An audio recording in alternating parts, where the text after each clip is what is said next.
English verbs voiced pictures. Go at. The two puppies went at each other playfully in the garden. He went at the huge pizza as if he hadn't eaten in a week.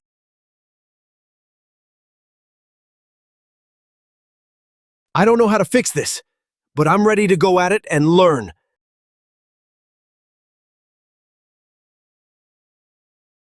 The critics went at the new film with unprecedented harshness.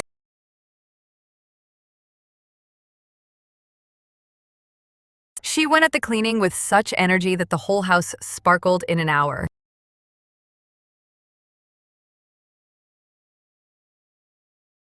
This math problem is tough, but let's go at it from a different angle.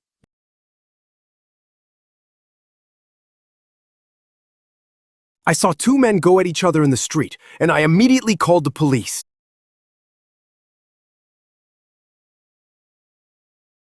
The team went at the new project with great excitement.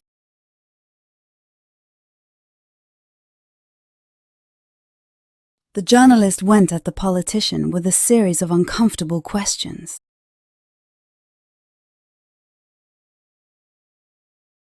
When he starts painting, he really goes at it for hours without a break.